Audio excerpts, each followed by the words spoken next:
నేను చదివిన మంచి పుస్తకాలలో పాకుడు రాళ్ళు అనేది one of the greatest book. అది ఐన్ ర్యాండ్ ఫౌంటైన్ హెడ్ చదివిన తర్వాత అసలు ఇంక వేరే పుస్తకాలు చదివితే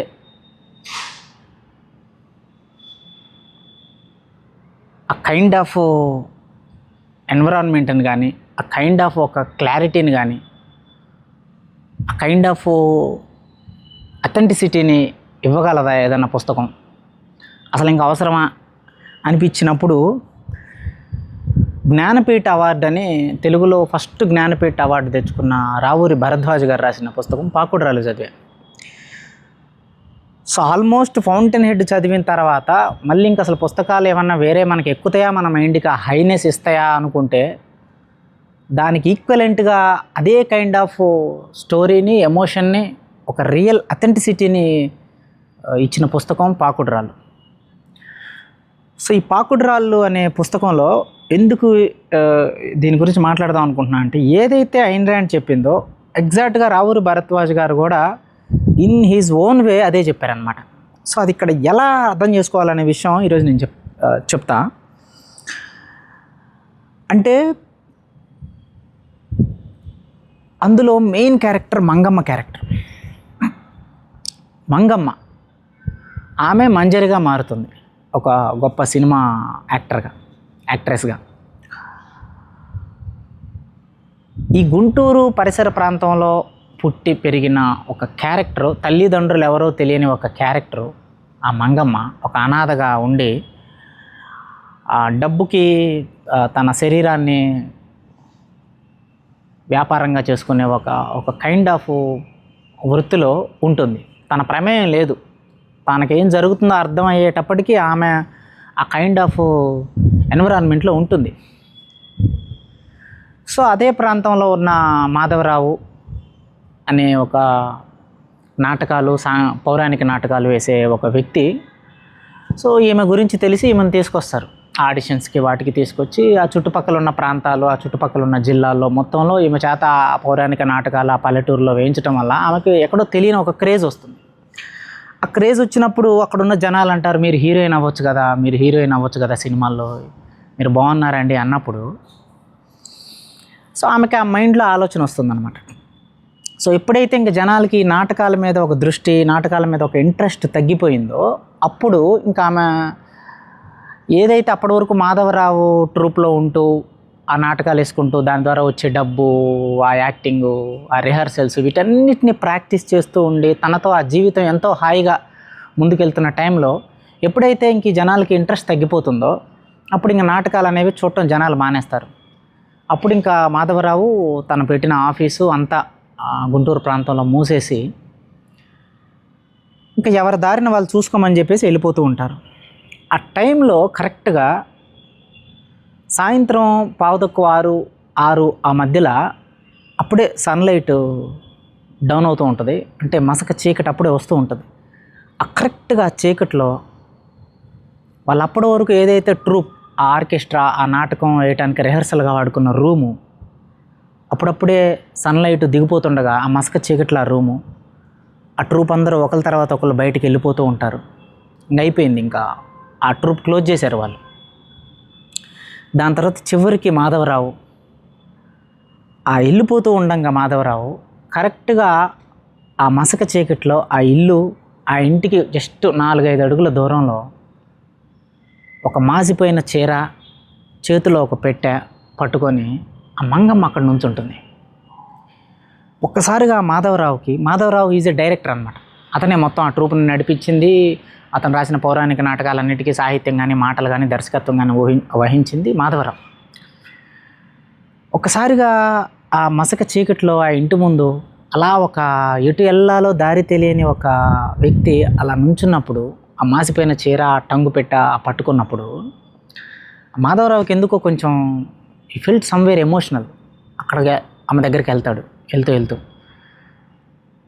ఇన్ని రోజులు మాకు సహకరించినందుకు, మా జీవితాల్లో ఉండి మా నాటకాలు ఇంత సక్సెస్ అవ్వటానికి ప్రధానంగా మీరు పోషించిన పాత్రలో మీ సహకారం ఎంతో ఉంది, దానికి నేను ఎప్పుడు నీకు కృతజ్ఞతగా ఉంటాను మంజరి అన్నప్పుడు, అయ్యో అలా ఎలా సార్, మీరే నాకు అవకాశం ఇచ్చారు.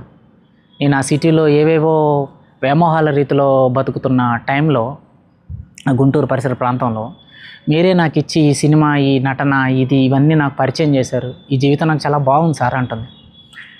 అన్నప్పుడు ఆ పరిస్థితి, ఆ హోప్లెస్ సిచ్యువేషన్కి ఏం చేయాలి అని మాధవరావుకి అర్థమైనప్పుడు, ఇంక చేసేదేం లేక అతను ఆ జోబులో ఒక 100 రూపాయలు ఉంటే 200 రూపాయలు అవి తీసి మంజరికి ఇస్తాడు, మంగమ్మకి ఇస్తాడు. మంగమ్మకి ఇచ్చినప్పుడు, మంగమ్మ నా దగ్గర ఇంతవరకే డబ్బు ఉంది, ఈ డబ్బుతో ఎలాగోలా నీకు తోచిన పని ఏదో చేసుకొని బతుకు మంగమ్మ అంటాడు. అన్నప్పుడు ఆ డైలాగ్ అన్న తర్వాత ఆ మాధవరావు వెళ్ళిపోతూ ఉండగా అప్పుడు మంగమ్మ నోట్లో నుంచి ఒక డైలాగ్ వస్తుంది. ఏంటి ఆ డైలాగ్ అంటే మాస్టారు అని పిలుస్తుంది మాధవరావుని. మాస్టారు, నేను హీరోయిన్ అవుతానంటారా అని అంటుంది. దట్ కైండ్ ఆఫ్ ఆ డైలాగు అక్కడ, అది చూడటానికి చాలా సింపుల్ డైలాగ్ లాగా అనిపిస్తుంది, కానీ అక్కడ ఆ రూకి రూవొత్తు అంటే రూ అనమాట. అంటే మాస్టారు అంటుంది. అది తను వెళ్ళిపోతూ ఇంకా 4 అడుగులు వేసి అలా వెళ్ళిపోతున్న టైంలో, మాస్టారు నేను హీరోయిన్ అవుతానంటారా అని అంటుంది.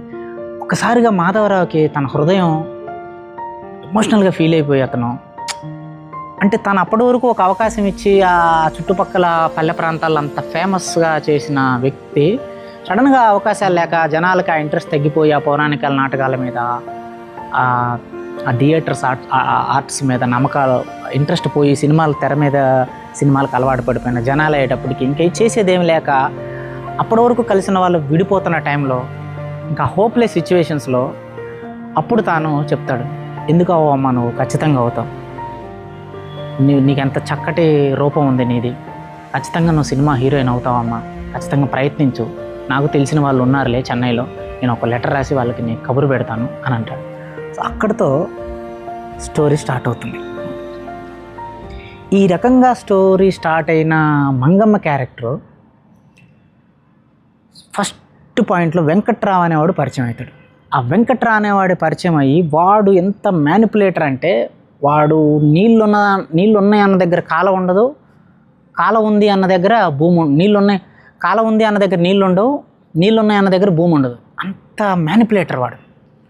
సో ఈ మంగమ్మకు ఒక అవసరం ఉంది, ఈ మంగమ్మ ఒక నిస్సహాయ స్థితిలో ఉంది, ఈ మంగమ్మకి ఎలా అయినా హీరోయిన్ అవ్వాలి అనే పట్టుదల ఉంది. సో దీన్ని నేను వాడుకోవాలి, దీన్ని నేను వాడుకొని ఎలా అయినా పైకి రావాలి అని చెప్పేసి వాడు ఎన్ని రకాల మ్యానిపులేషన్స్ చేస్తాడో అన్ని రకాల మ్యానిపులేషన్స్ చేసి వాడి స్వార్థానికి ఏమని వాడుకొని, అతని స్వార్థానికి నన్ను వాడుకుంటున్నాడనే విషయం ఆమెకి తెలిసి కూడా ఈమె ఎలా అయినా సరే, ఏ దారిలో అయినా సరే నేను హీరోయిన్ అయ్యి తీరాల్సిందే అనే పట్టుదల ఏమికి ఉంది. కాబట్టి తను ఎలాంటి వాడైనా తను చేసే మాయలన్నీ అప్పుడు తన బుద్ధికి అర్థమవుతున్నా సరే తన మెయిన్ ఎయిమ్ హీరోయిన్ అవ్వాలి. కాబట్టి వాటన్నిటినీ కాంప్రమైజ్ అవుతూ వెళ్ళిపోయింది. దాని తర్వాత ఈ వెంకట్రావు ఆ నిర్మాతల దగ్గరికి వీళ్ళ దగ్గరికి తిరిగి చివరికి మంగమ్మకి హీరోయిన్ పాత్ర వస్తుంది ఒక సినిమాలో. అక్కడి నుంచి మంగమ్మ యొక్క నటన అంతా ఫేమస్ అయిపోయి ప్రాచుర్యం పొంది తాను మంజరిగా మారుతుంది, ఒక గొప్ప సినిమా తార అవుతుంది. సో ఇక్కడి నుంచి సెకండ్ ఇన్నింగ్ స్టార్ట్ అవుతుంది ఆమె జీవితంలో.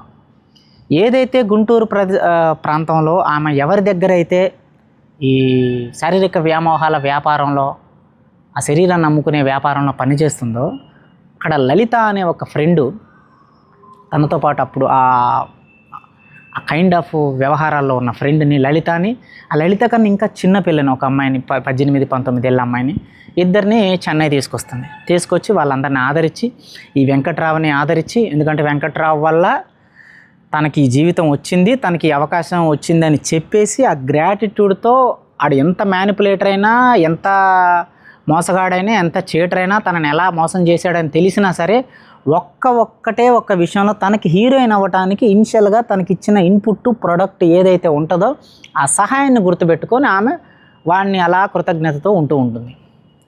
సో ఇప్పుడు ఈ పాయింట్లో ఈ వెంకట్రావు, ఆ ఊరి నుంచి వచ్చిన లలిత, ఇంకొక వచ్చిన అమ్మాయి, చిన్న అమ్మాయి, వీళ్ళ ముగ్గురిని తాను ఒక పెద్ద బంగ్లా తీసుకొని ఆదరిస్తూ ఇంకా స్టోరీ అలా ముందుకెళ్తూ ఉంటుంది. ఆ వెళ్ళిన టైంలో ఈ మంజరికి సక్సెస్ తాలూకు ఆ ఫేము, ఆ కీర్తి, ఆ జనాల్లో ఉండే ఆ వైభవం ఏదైతే ఉందో, ఆ ఫేమ్, ఆ లైమ్ లైట్ ఏదైతే ఉందో దానికి ఆమె అలవాటు పడుతుంది. నెక్స్ట్ ఇంకేం చేయాలి, ఇంకేం చేయాలి, ఇంకేం చేయాలి, డబ్బు ఎట్లా సంపాదించాలి, ఇంకా డబ్బు ఎట్లా సంపాదించాలి, ఇంకా కొత్త ఆఫర్లు ఎలా రావాలి, ఈ కొత్త ఆఫర్లు వచ్చినాయి, డబ్బు వచ్చింది, కొత్త కొత్త వ్యక్తులు పరిచయం అయ్యారు, డబ్బులు వచ్చినాయి, ఆ డబ్బులతో బంగ్లాలు కొనటం, పెద్ద పెద్ద భూములు కొనటం, కార్లు కొనటం, ఇంకా ఆమె యొక్క ఆశలు ఆకాశానికి వెళ్ళిపోయినప్పుడు చివరికి ఎంతవరకు వెళ్ళింది అని అంటే, అలా ఒకరి తర్వాత ఒకరు పోటీపడి ఆమె ఎవరెవరైతే పెద్ద పెద్ద బిజినెస్ మ్యాన్లు, పెద్ద పెద్ద రాజకీయ నాయకులు, పొలిటికల్ సిస్టంలో ఉన్న ఇన్ఫ్లుయెన్స్ ఉన్న వాళ్ళతో శారీరకంగా కలవటం మొదలుపెట్టింది. సో కలిసిన ప్రతి వాళ్ళ దగ్గర అసలు నీ అంత మనగాడు ఇంకా లేడు, నువ్వే అల్టిమేట్ అని వాళ్ళ కోసం ఈ మంజరి ఎప్పుడు పిచ్చెక్కిపోయి నీ గురించే ఆలోచిస్తున్నట్టుగా వాళ్ళకు ఒక భ్రమను కల్పించింది. ఎప్పుడైతే ఆపోజిట్ వ్యక్తికి, యువతలో ఉన్న వ్యక్తి ఎప్పుడు నీ గురించి ఆలోచిస్తున్నాను, నువ్వంటే అంత వ్యామోహం, పిచ్చి ఉంది అనే ఒక భ్రమని కలిగించినప్పుడు ఆ అవతల వ్యక్తి ప్రతిసారి అదే కావాలి అనుకొని మళ్ళీ వచ్చి మళ్ళీ డబ్బులు ఇచ్చి మళ్ళీ వచ్చి, this is what exactly yesterday in previous talks we talked about dopamine generation. So మంజరికి ఆ యొక్క లూప్ హోల్, ఆ కిటుకు ఎలా అయితే అర్థమైంది, that is actual common sense, that is the తెలివితేటలు. అది సహజంగా ఆటోమేటిక్గా అర్థమైపోతుంది ఆపోజిట్ జెండర్కి. నీకోసం నేను పడి చచ్చిపోతున్నాను అనే భ్రమని ఒక అవతల మగ వ్యక్తికి కల్పించినప్పుడు ఆడ భ్రమని నిజం అనుకునే ఇల్యూషన్లో ఉండి వాడు ఇంకా అలా వస్తూ ఉంటాడు ప్రతిసారి. ఇలా ఎంతోమందిని కలిసి ఆ డబ్బు తీసుకొని ఇల్లులు కొనటం, మళ్ళీ ఎంతోమందిని కలిసి ఆ డబ్బు తీసుకోవటం, ఫ్లాట్లు కొనటం, మళ్ళీ డబ్బు తీసుకోవటం, మళ్ళీ పెద్ద పెద్ద బిజినెస్లకి షేర్లు కొనటం, ఇట్లా ఎన్నో చేసుకుంటూ చివరికి ఆమె చెన్నై బీచ్ దగ్గర ఒక పెద్ద అపార్ట్మెంటు, పెద్ద బంగ్లా కట్టాలి, ఒక ఫామ్ హౌస్ పెద్దది కట్టాలని నిర్ణయం తీసుకుంటుంది. ఎందుకనంటే తనతో పాటు తోటి హీరోయిన్ ఎవరైతే ఉంటుందో తాను కట్టిందని చెప్పేసి ఒక అహంకారపూరితంగా, ఒక ఈగోయిస్టిక్ పట్టుదల అప్రోచ్తో నేను కూడా కట్టి తీరాలి అని చెప్పినప్పుడు, అప్పటి వరకు ఎవరెవరైతే తాను కలిసిందో ఆ వ్యక్తులందరికీ వాళ్ళ వ్యక్తుల range 5 rupees, 10 rupees, 100, 10,000, 1 lakh, 10 lakhs, 30 lakhs, ఆ సిరీస్ అంతా అయిపోయింది. ఇంకా 10 lakhs సరిపోవు ఆ బీచ్ పక్కన ఆ ఫామ్ హౌస్ కట్టాలన్నా, ఆ బంగ్లా కట్టాలన్నా. 20-30 lakhs ఇవ్వగలిగే రేంజ్ ఉన్నవాడు కావాలి. ఎవడు అని మొత్తం ఇండియా మొత్తం మ్యాప్ చూసి వెరిఫై చేస్తే ఒకడెవడో దొరుకుతాడు. వాడిని ఎలా పట్టుకోవాలి అంటే, ఈమె హీరోయిన్ కాబట్టి ఎవరైనా పెద్ద పెద్ద బిజినెస్ మ్యాన్లు ఉంటే వాళ్ళకి మ్యూచువల్ కాంటాక్ట్స్ ఎవరైతే ఉంటారో ఆ మ్యూచువల్ కాంటాక్ట్స్ ద్వారా వెళ్తుంది. పలానా రాహుల్ అనేవాడు ముంబైలో పెద్ద బిజినెస్ మ్యాన్ అయితే, ఆ రాహుల్ అనేవాడు ఈ చెన్నైలో ఉన్న సుబ్రహ్మణ్యం అనే ప్రొడ్యూసర్కి తెలిస్తే ఆ సుబ్రహ్మణ్యం ప్రొడ్యూసర్ దగ్గరికి మంజరి వెళ్ళి సుబ్రహ్మణ్యం చేత రాహుల్కి కబురు పెట్టిస్తుంది, మిమ్మల్ని కలవాలంటున్నారు ఇలా ద ఫేమస్ హీరోయిన్ మంజరి గారు, మీరు ప్రొడ్యూస్ చేస్తే సినిమా బాగుంటుందని అలా లింక్ని అలా కదిలించిన ద్వారా దొరికిన వేలో వాళ్ళు కనెక్షన్స్ అనేవి ఎస్టాబ్లిష్ చేసుకుంటూ వస్తుంది Manjari. This is the actual play ఆమె జీవితంలో చేసుకుంటూ వచ్చింది హీరోయిన్ అయిన దగ్గర నుంచి. ఎప్పుడైతే ఇంకా అంత డబ్బు, ఆ బీచ్ పక్కన బంగ్లా కట్టడానికి అవసరమైన డబ్బు ఒకే ఒక్క వ్యక్తి ఇవ్వగలడు, అతను ముంబైలో ఒక పెద్ద business man, is a Marwari అని తెలిసినప్పుడు ఈ చెన్నైలో ఉన్న మ్యూచువల్ కాంటాక్ట్స్ ద్వారా రప్పించి మాట్లాడి పరిచయాలు ఏర్పడిన తర్వాత ఎవరైతే వీళ్ళిద్దరి మధ్య పరిచయం ఏర్పాటు చేయిస్తారో అతను డబ్బు ఇవ్వటానికి రెడీగా ఉంటాడు. ఆ డబ్బు ఇవ్వటానికి రెడీగా ఉన్న టైంలో వాడి మీద కేసు పడుతుంది. కేసు పడి, ఎందుకంటే అది బ్లాక్ మనీ, ఆ బ్లాక్ మనీ అంతా ఈ మంజరికి ఇచ్చి ఆ మంజరి ఆ ఫ్లాట్, ఆ బంగ్లా కట్టడానికి కావాల్సిన మెటీరియల్ అంతా అక్కడికి తీసుకొచ్చి ఆల్మోస్ట్ సగం అది కంప్లీట్ అయిపోతుంది కూడా. కరెక్ట్గా అతని మీదకి ఇన్కమ్ ట్యాక్స్ రైడ్ జరిగి అతని మీద ఒక పెద్ద కేసు అవుతుంది, ఇన్కమ్ ట్యాక్స్ బ్లాక్ మనీ కేసులో ఎంతో అవినీతి చేశాడని. అప్పుడు ఆ పర్టికులర్ టైంలో ఈ బ్లాక్ మనీ ఎవరెవరికి ఇచ్చావు అనే క్వశ్చన్ వచ్చినప్పుడు ద ఫస్ట్ లిస్ట్లో మంజరి పేరు వస్తుంది. సో అప్పుడు మంజరికి ఒక భయం, ఒక ఆందోళన, ఏం చేయాలో తెలియని ఒక, ఇప్పుడు నా జీవితం ఏమైపోతుంది అన్నప్పుడు ఇంకొక వ్యక్తిని పట్టుకుంటుంది. అతను ఇట్లాంటి కొన్ని కేసులు ఇలాంటివి చూసే ఒక కైండ్ ఆఫ్ వ్యక్తి. ఇలా జరిగింది అని అంటే నీకు ఒకటే సొల్యూషన్ ఉంది. ఏంటి ఆ సొల్యూషన్? ఇప్పుడు నువ్వు ఈ కేసులో నుంచి నీ పేరు బయటపడకుండా ఉండాలి అని అంటే కొంత డబ్బు కొంత లాయర్లకి, సిస్టంలో ఉన్న కొంతమంది పొలిటీషియన్స్కి మనం ఇస్తే ఏదైతే నీకు కావాల్సిన డబ్బు ఒక 30 lakhs నీకు ఈ ఫ్లాట్కి వచ్చినాయో అందులో సగానికి సగం డబ్బు మినిమం 10 to 15 lakhs కావాలి ఈ లాయర్లకు కానీ ఆ సిస్టంలో ఉన్న కొంతమందిని కొనటానికి. అప్పుడు ఆ వ్యక్తి ఇలా కొనాలంటే ఇంత డబ్బు అవసరం. అంటే మరి ఏం చేయమంటారు, మీరే చెప్పండి అంటే ఒక ఐడియా ఉంది అని చెప్తాడు వాడు. యాక్చువల్గా వాడు ఒక ఫారినర్ కైండ్, వాడు ఒక ఫారినర్, చెన్నైలో ఉండే ఒక ఫారినర్. వాడు పేరు స్టీవెన్ సంథింగ్. ఒక ఐడియా ఉంది, ఒక వ్యక్తితో నువ్వు ఒక వీడియో చేయాలి. వాళ్ళకు ఒక బంగ్లా ఉంది చెన్నైలో, అక్కడ ఒక స్విమ్మింగ్ పూల్ ఇవంతా ఉంది. సో అక్కడ నువ్వు ఆ వ్యక్తితో ఒక వీడియో చేయాలి, అతనితో రొమాంటిక్గా ఉంటున్నట్టు, మీరిద్దరు కలిసి అటు ఇటు తిరుగుతున్నట్టుగా చేయాలి. ఇది ఒక కైండ్ ఆఫ్ వీడియో, దాని సిస్టమ్ ఇది, దీని ఇన్స్ట్రక్షన్స్ ఇవి అని చెప్తాడు. ఎలాంటి ఒక అందులో ఏ కైండ్ ఆఫ్ న్యూడిటీ ఉంది అనే విషయం రచయిత అంత ఓపెన్గా చెప్పలేదు, but we can understand, we can sense that ఎలాంటి కైండ్ ఆఫ్ అనేది. సో అదంతా అయిపోయిన తర్వాత కొన్ని రోజులకి ఒక కాల్ వస్తుంది. ఆ కాల్లో ఏదైతే ఈ కాంట్రాక్ట్ కుదిరించిన వాడు ఉన్నాడో ఆడు చెప్తాడనమాట, మేడం ఏదైతే షూట్ చేశారో ఆ వీడియో వాళ్ళు పబ్లిక్ చేస్తా అంటున్నారు అని. అదేంటి సార్, మీరు ముందు ఆ టర్మ్స్ అండ్ కండిషన్స్లో చెప్పలేదు కదా అంటే, మీరు అడగలేదు కదా మేడం, మేము చెప్పలేదు. పబ్లిక్ వెళ్తుందని మీరు అడగలేదు, వెళ్ళదని మేము గ్యారెంటీ ఇవ్వలేదు, నా చేతుల్లో ఏం లేదు, అయిపోయింది మేడం, దట్స్ ఆల్. వాళ్ళ చేతికి వెళ్ళిపోయింది, అది వాళ్ళ ఇష్టం, మీకు డబ్బు ఇచ్చారు కదా అని అంటాడు. అప్పుడు మంజరికి అర్థమైపోతుంది తాను చాలా బ్రూటల్గా క్లియర్గా మోసపోయాను అని. ఎప్పుడైతే తాను ఒక ఆత్మగౌరవం, తన పరువు పోతుంది, ఇంకా లైఫ్ అయిపోయింది అని తనకు ఎప్పుడైతే తాను చేస్తున్న ఈ ఆటలో ఇక్కడ పడింది ఫుల్ స్టాప్ అని అర్థమైనప్పుడు ఆ క్షణం ఆ ఫోన్ వదిలేసి మంజరి ఆత్మహత్య చేసుకుంటుంది.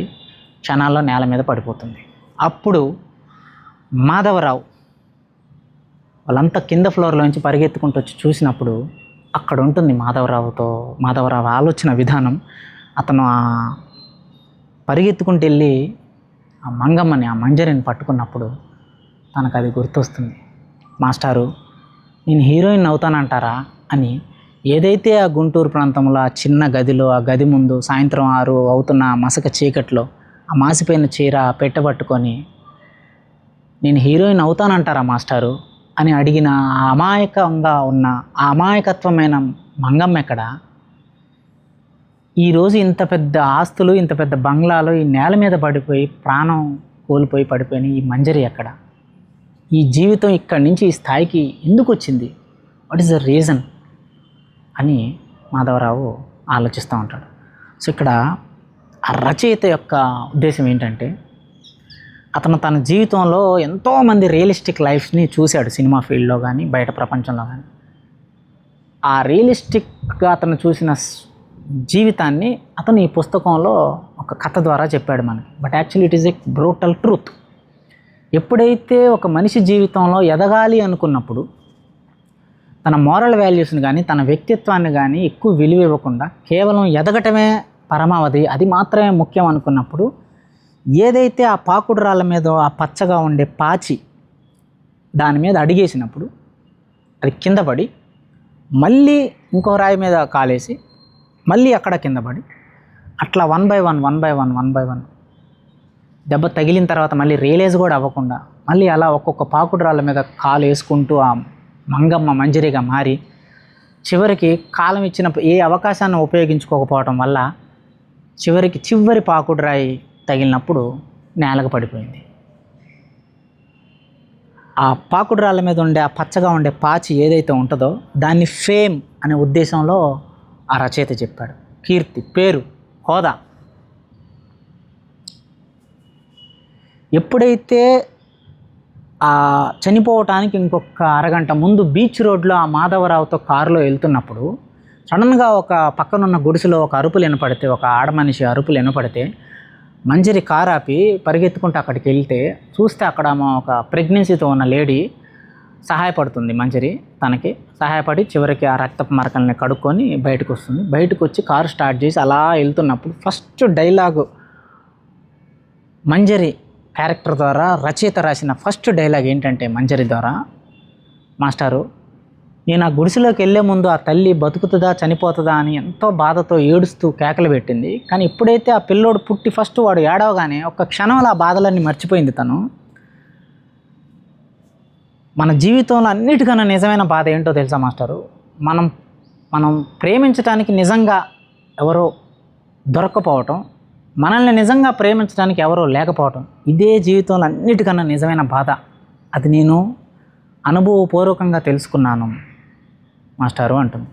ఎందుకు అలా అన్నది మంజరి క్యారెక్టర్ అంటే, తాను ఎప్పుడైతే మోసపూరిత మార్గాన్ని, డబ్బు అనే హోదా, ఆ ఫేమ్ అనే మార్గాన్ని ఎంచుకున్నప్పుడు, ఎదుటి వాళ్ళు తనను మోసం చేస్తున్నారని తెలిసి కూడా, ఎదుటి వాళ్ళు తన స్వార్థానికి వాడుకుంటున్నారని తెలిసి కూడా, ఎలా అయినా వీళ్ళు నన్ను వాడుకుంటున్నారు కాబట్టి నేను వీళ్ళని తిరిగి వాడుకొని ఏ మార్గంలో అయినా సరే నేను ఎదగాలనే ఒక దారిని తాను ఎంచుకుందో, ఎప్పుడైతే నువ్వు మోసం చేసే వాళ్ళతో ఆ దారిలో నువ్వు వెళ్తున్నప్పుడు మోసం చేసే వాళ్ళతో నువ్వు డీలింగ్స్ పెట్టుకుంటావో అందులో నువ్వు కూడా భాగమైనట్టే.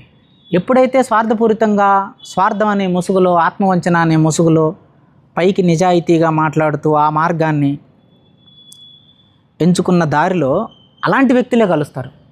ఎప్పుడైతే నువ్వు ఇలాంటి దారిలో నీ వాల్యూస్ని కోల్పోయి నడిచే దారిలో నువ్వు ఇలాంటి వ్యక్తులతో నువ్వు సంబంధాలు పెట్టుకున్నప్పుడు ఇంకా ఆ దారిలో అందరూ అలాంటి వాళ్ళే తగులుతారు. అలాంటి వాళ్ళతో నువ్వు డీల్ చేసి చేసి చేసి తనకు అర్థమైపోయింది, నన్ను సిన్సియర్గా, జెన్యూన్గా, నిజాయితీగా ఉండే వ్యక్తులు నా చుట్టూ ఎవరో లేరు. ఒకటి నా నుంచి ఏదైనా ఆశించేవాళ్ళు, లేదా వాళ్ళ నుంచి నేను ఆశించడానికి అలవాటు పడిపోయింది ఈ లోకం. ఈ ఆపర్చునిస్టిక్ వరల్డ్, ఈ అవకాశవాద ప్రపంచంలో ఎవరి స్వార్థం కోసం వాళ్ళు బతుకుతున్నప్పుడు ఒకరిని ఒకరు మోసం చేసుకోవటం, ఒకరిని ఒకరు వంచన చేసుకోవటం, ఇలాంటి ఒక ప్రపంచానికి నేను యాక్సెప్టెన్స్ చెప్పినప్పుడు ఇంక ఇలాంటి ప్రజలే అందరూ నా దగ్గరికి వచ్చారు, ఇలాంటి వ్యక్తులే నా దగ్గరికి అందరూ వచ్చారు అని చెప్పేసి తాను ఒక లోన్లీనెస్ ఫీల్ అవుతుంది. This is what the character of the Gail Wynand character in the fountainhead. తాను వెళ్ళాలనుకుంటున్న దారిలో ఎలా అయినా ఎదిగి తీరాలి అని తన ఆత్మను ఎవరైతే కోల్పోతారో వాళ్ళు మొత్తం సాధించిన తర్వాత వాళ్ళల్లో ఒక భయంకరమైన లోన్లీనెస్ వస్తుంది. సేమ్ క్యారెక్టర్ ఇక్కడ మంగమ్మ మంజరిగా మారిన ప్రాసెస్లో సేమ్ ఫిలాసఫీ రావూరి భరద్వాజ గారు చెప్పారు. See the brutal truth. ఒకరెక్కడో రష్యాలో పుట్టి అమెరికాలో వెళ్ళి చదువుకొని అమెరికన్ ఫిలాసఫర్గా మారి ఫౌంటైన్ హెడ్ రాసిన ఒక వ్యక్తి ఎక్కడో నార్మల్ గుంటూరు ప్రాంతంలో పుట్టి, తెలుగు ప్రాంతంలో పుట్టి, తెలుగువాడుగా పెరిగి తెలుగు ఈ జీవితంలో ఉన్న అనుభవాలను చూసిన ఇండియన్ రైటర్ ఎక్కడ. But both are telling the same truth. అంటే దీన్ని బట్టి ఏమర్థమవుతుంది, ట్రూత్ అనేది దాని ఒరిజినాలిటీ ఒకటే ఉంటుంది, బట్ ద లిటరసీ అనేది డిఫరెంట్గా ఉండొచ్చు, ఆ లిటరసీ వాడే విధానం డిఫరెంట్గా ఉండొచ్చు, ఆ పదాలు డిఫరెంట్గా ఉండొచ్చు. ఇక్కడ ఏం చెప్పింది అయిన రైండ్?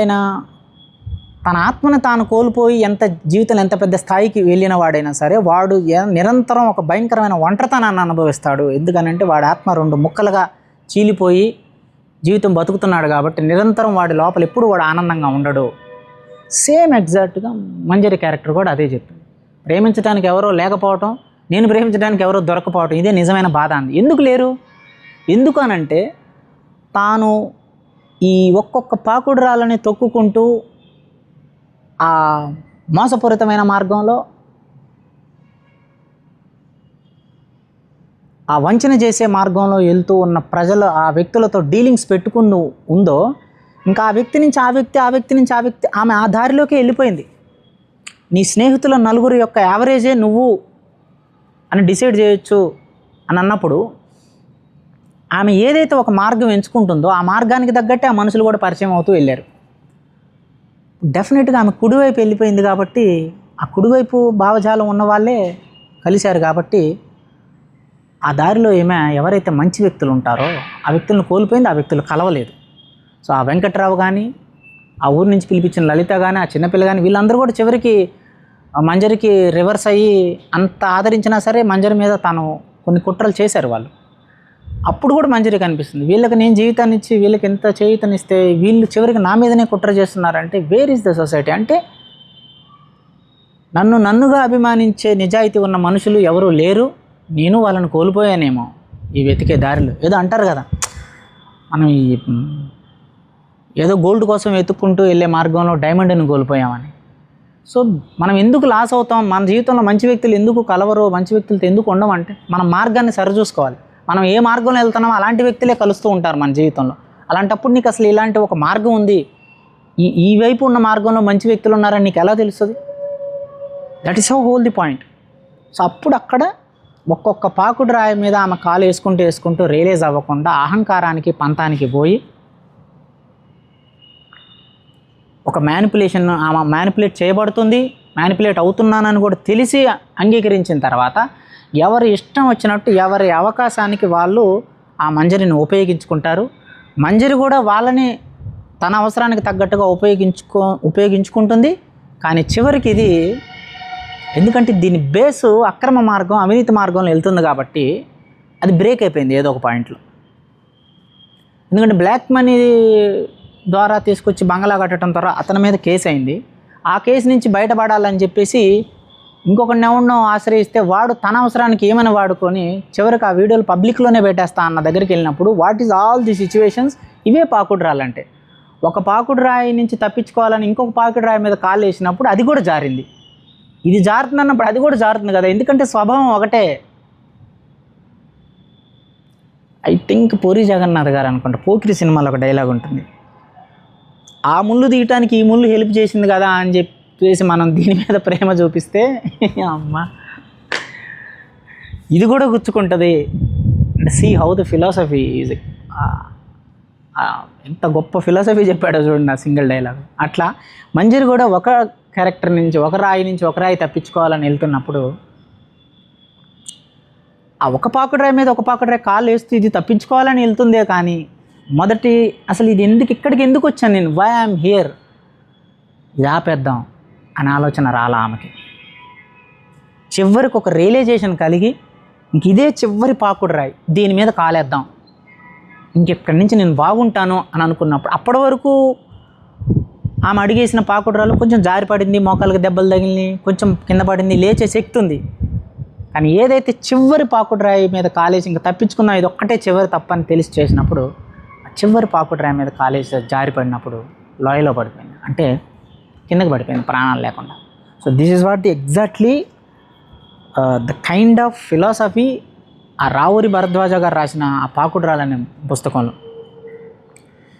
ఎవరైతే ఏ దారిలో వెళ్ళైనా సరే డబ్బు సంపాదించాలనే వ్యామోహం, ఒకరిని ఎలా అయినా మించి తీరాలి అనే ఒక ఆ ఇర్రేషనల్ పట్టుదల, ఇలాంటి వాల్యూస్తో నువ్వు సాధించిన విజయం నిన్ను రెండు ముక్కలు చేసి నీలో ఒక లోన్లీనెస్ని తీసుకొస్తుంది. కొంతకాలం వెళ్ళిపోయిన తర్వాత నీ దగ్గరున్న అసలు ఎవరు నన్ను నిజంగా అభినందిస్తున్నారు, ఎవరు నన్ను నిజంగా ఇష్టపడుతున్నారు అనే విషయం కూడా నీకు తెలియక ఆ తెలుసుకునే ప్రాసెస్లోనే నీ జీవితం అయిపోతుంది. సో దట్స్ హౌ మన రూట్ క్లియర్గా ఉండాలి. అందుకే ఎప్పుడైనా రూట్ క్లియర్గా ఉంటే ఆ రూట్కి తగ్గ మనుషులే దగ్గర అవుతారు, ఆ రూట్కి తగ్గ మనుషులే పరిచయాలు అవుతారు. సో ఇప్పుడు చూస్తే నేను బుల్లెట్ R15 ఉన్న రోజుల్లో నేను ఒక 5-6 సంవత్సరాల క్రితం రోడ్డు మీద ఎప్పుడైనా వెళ్తున్నప్పుడు R15 బైక్ మీద వెళ్తున్నప్పుడు ఎవడన్నా మనం క్రాస్ చేస్తే నేను కూడా చాలాసార్లు కొంచెం టక్మని ఈగో ట్రిగ్గర్ అయ్యి ఈడేంటి మనల్ని క్రాస్ చేసేదని ఫాస్ట్గా వెళ్ళేవాడిని. తర్వాత మళ్ళీ నాకు నేను రియలైజ్ అయ్యి ఎందుకు అసలు ఆడేవాడు మనకు తెలియదు, ఆడు ముఖం తెలియదు, ఆడికి ఏంటి మనం అంటే ఆ అహంకారం మనిషిని అట్లా లాగుతుంది. కానీ యాక్చువల్గా అహంకారం అనేది చాలా మంచిది, కానీ దాన్ని అది కాదు డైరెక్షన్ చేయాల్సింది. మనం ఒక చిన్న ఇంట్లో ఉంటున్నాం, వాన వస్తే నీళ్లు పడుతున్నాయి, ఇల్లంతా కారుతుంది వానతో, సరిగ్గా లేదు. ఎలా ఒక చిన్న ఇల్లు ఎలా కట్టుకోవాలి, గుడిసె నుంచి ఎట్లా రావాలి? మనకి ప్రాక్టీస్ అవడానికి సరైన ల్యాప్టాప్ లేదు, ఒక ల్యాప్టాప్ కష్టపడి కొనుక్కోవాలి, 1,00,000 రూపాయలు వద్దు. ఎట్లా మనం ఉన్న స్థాయిలో నుంచి కొంచెం మన స్కిల్ నాలెడ్జ్ ఎట్లా పెంచుకోవాలి, నెక్స్ట్ ఎట్లా వెళ్ళాలి, అది అహంకారాన్ని డైరెక్షన్ చేసే విధానం. కానీ మనుషులు ఏంటంటే సహజంగా ఇమీడియట్గా వచ్చే అహంకారాన్ని ముందు ఇదవుతారు. ఎందుకనంటే అది ఇమీడియట్గా కొట్టవచ్చు అండి, లేకపోతే బైక్ ఇమీడియట్ రైజ్ చేయొచ్చు, 4th గేర్ వేసి 5th గేర్ వేసి లాగొచ్చు. కానీ దీనికి అట్లా కాదు, ఇది స్లో ఫేస్. ఈ స్లో ఫేస్లో మనం తీసుకురావాలి, ఎదగాలి అని అంటే అహంకారానికి అంత టైం తీసుకోలేదు. అది అక్కడే ట్రిక్ ఉంది. ఎవడైతే వాడి అహంకారాన్ని డైరెక్షన్ మార్చి ఆ ఎనర్జీని ట్రాన్స్మిట్ చేస్తాడో with moral code, with values, అక్కడ రిజల్ట్స్ అనేవి సంతృప్తిగా ఉంటాయి. ఎందుకు మంజరి అంత ఎమోషనల్గా రియాక్ట్ అయింది, అంత రెస్పాన్స్ ఎందుకైంది?